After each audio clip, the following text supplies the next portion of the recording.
খুশবু কিচেনে আবারও একটা নিত্য নতুন স্ন্যাক্সের রেসিপি নিয়ে তোমাদের কাছে আমি হাজির হয়েছি। এটা হবে পনির দিয়ে চিপসের রেসিপি। খেতে হয় দুর্দান্ত। একবার এইভাবে পনির দিয়ে এই চিপসটা বানাবে, দেখবে দুর্দান্ত লাগবে খেতে। বাচ্চা থেকে বড় সবাই কিন্তু খুব মজা করে খাবে। আর দেখি বুঝতে পারছো পনিরটা কত সুন্দর ভাজা ভাজা হয়েছে, যেমন টেস্ট তেমনি একদম মুচমুচে দুর্দান্ত হয়েছিল খেতে। তো চলো প্রথমে পনিরটা আমি বানিয়ে নিই। পনির বানানোর জন্য আমি অল্প করে পনির বানাবো, তার জন্য আমি 1 লিটার পরিমাণ দুধ নিয়েছিলাম। এটাকে খুব সুন্দরভাবে আমি ছেঁকে নিয়েছি একটা স্ট্রেনারের সাহায্যে। এরপর এই দুধটাকে আমি ফুটিয়ে নেব। অন্যদিকে আমি একটা বাটিতে নিয়েছি বেশ কিছুটা জল, আর এখানে আমি 2 চামচ পরিমাণ দিয়ে দিয়েছি ভিনিগার। এরপর জল আর ভিনিগারটা ভালোভাবে আমি মিক্স করে নিয়েছি। আর এদিকে দেখো দুধটাও ফুটে গেছে। এরপর ভিনিগার দিয়ে আমি খুব সুন্দরভাবে দুধটাকে কিন্তু কাটিয়ে নেব, ছানা কাটিয়ে নিতে হবে। তো খুব সুন্দরভাবে ছানাটা আমি কাটিয়ে নিয়েছি।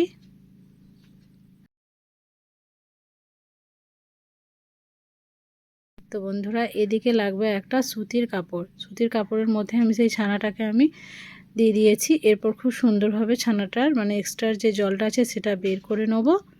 এটা সঙ্গে সঙ্গেই করতে হবে, তাহলে পনিরটা কিন্তু খুব সুন্দরভাবে রেডি হবে। আর পনির কিন্তু এইভাবেই করা হয়, একদম গরম সঙ্গে সঙ্গেই দিয়ে দিতে হবে কাপড়ের মধ্যে। এরপর খুব সুন্দরভাবে এটাকে আমি একটা ভারী কোনো জিনিস দিয়ে এটাকে চাপা দিয়ে রেখে দেবো। এতে খুব সুন্দরভাবে সেট হবে, আর বাকি যে জলটা থাকবে সেটাও বেরিয়ে যাবে।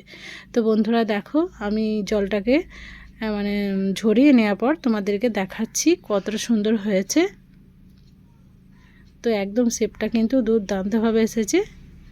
তো দেখো, এরপর এই পনিরটাকে আমি একটা পাত্রের মধ্যে নিয়ে 2 থেকে 3 ঘন্টা ফ্রিজের মধ্যে রেখে দেবো। তো বন্ধুরা 2 থেকে 3 ঘন্টার পর তোমাদের কাছে ফিরে এসেছি। আর দেখো কতটা সুন্দরভাবে এটা রেডি হয়েছে। এরপর এটাকে আমি পিস পিস করে কেটে নেব।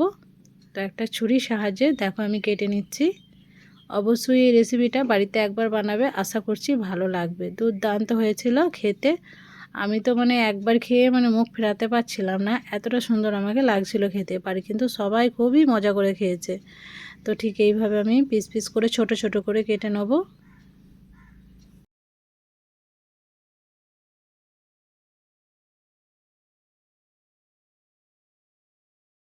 তো বন্ধুরা দেখো, প্রায় সবগুলো আমার কাটা হয়ে গেছে।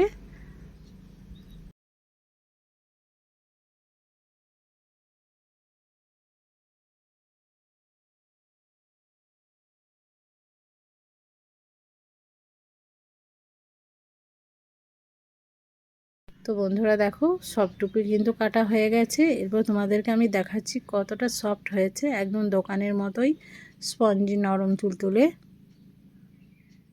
প্রত্যেকটাই কিন্তু খুবই সুন্দর হয়েছিল। তো পনিরের রেসিপিটাও আশা করছি ভালো লেগেছে তোমাদেরকে। তো চলো, এরপর লাগবে চিপসের জন্য আলু। তো এখানে মিডিয়াম সাইজে 2টি আলু নিয়ে নিয়েছি। এর ছালগুলোকে আমি খুব সুন্দরভাবে ছিলে নেব।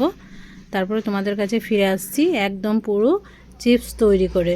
তো দেখো, চিপসগুলোকে কিন্তু আমি খুব সুন্দরভাবে রেডি করে নিয়েছি। ঠিক এইরকমভাবে করে নিতে হবে, একদম পাতলা পাতলা করে। তো বন্ধুরা দেখো, আমি ঠিক এইরকমভাবে করে নিয়েছি সবগুলোকে। আর দেখো কত সুন্দর ভাজ হচ্ছে এগুলো। এরপর রেডি করে নিই সেই চিপসগুলোকে। তো প্রথমেই এখানে আমার লাগবে স্টিকগুলো, যেগুলো ওই টুথপিক হয় সেগুলোকে আমি ব্যবহার করব। তো বন্ধুরা দেখো, আমি নিয়ে নিয়েছি বেশ কয়েকটা।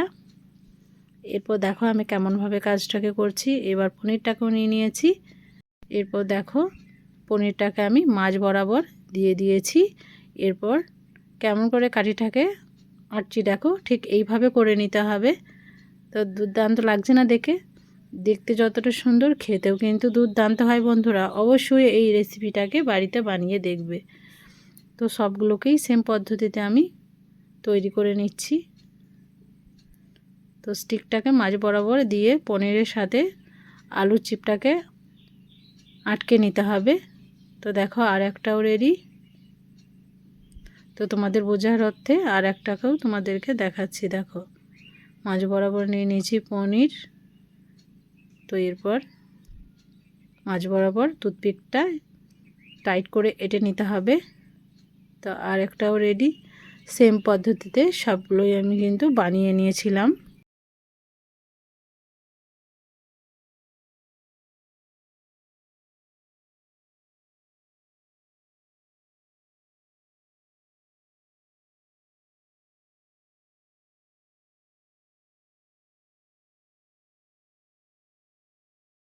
দেখো সবগুলোকে আমি বানানোর পর তোমাদেরকে দেখাচ্ছি। তো দেখো কতটা সুন্দর লাগছে দেখতে। তো একটা মিক্সার রেডি করে নিতে হবে। তার জন্য আমি একটা নিয়ে নিয়েছি বাটি। এই বাটির মধ্যে 2 চামচ পরিমাণ কর্নফ্লাওয়ার আমি দিয়ে দিলাম। 2 থেকে 3 চামচের মতো দিতে হবে। এরপর এখানে অ্যাড করব আমি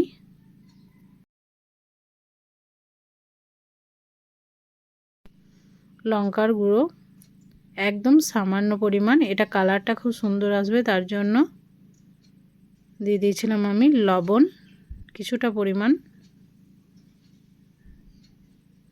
তো দেখো লবণ দেওয়ার পর আবার খুব সুন্দরভাবে সমস্ত উপকরণকে মিক্স করে নিয়েছি।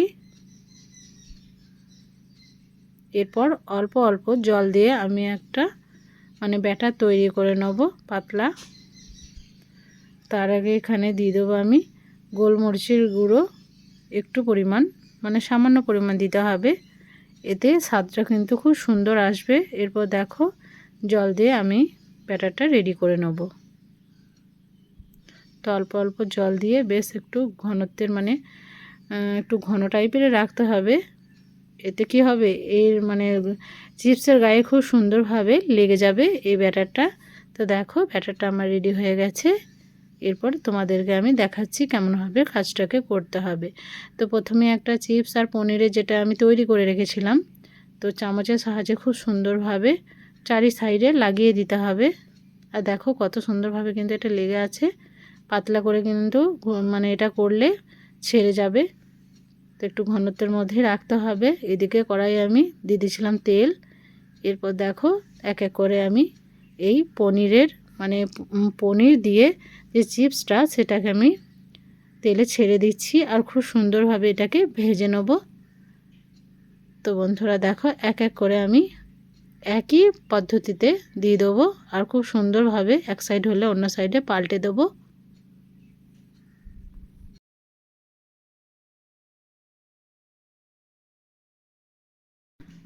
তো একটু সময় নিয়ে কিন্তু এগুলোকে ভেজে নিতে হবে, তাহলে খুব সুন্দরভাবে এগুলো ক্রিস্পি হবে। তো বেশ লালচে করে সবগুলোকেই ভেজে নিতে হবে।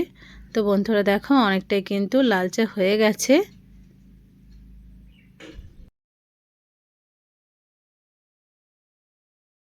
তো বন্ধুরা পনিরটাও বেশ লালচে টাইপের হয়ে গেছে। এরপর এগুলোকে তেল ঝরিয়ে আমি তুলে নেব। আর সেম পদ্ধতিতে সবগুলোকেই আমি তৈরি করে নিয়েছিলাম। আর এগুলো আমি উপভোগ করেছিলাম টমেটো কেচাপের সাথে। তো দুর্দান্ত লেগেছিল বন্ধুরা। দেখো আমি তোমাদেরকে দেখাচ্ছি কতটা ক্রিস্পি হয়েছে এটা। তো একদম মুচমুচে, কি বলবো, দুর্দান্ত লেগেছে। যেমন পনিরটা মুখে পড়ছিল দুর্দান্ত লাগছিল, আর সাথে চিপস, দুটির কম্বিনেশন একদম দুর্দান্ত হয়েছিল। তো আজকের ভিডিওটা কেমন লাগলো সেটা কমেন্টে জানাবে। যারা নতুন আছো তারা চ্যানেলটাকে অতি অবশ্যই সাবস্ক্রাইব করে অবশ্যই ভিডিওটাকে ফুল ওয়াচ করবে। তো আজকের মতো বিদায় নিচ্ছি। ভালো থাকবে, সুস্থ থাকবে।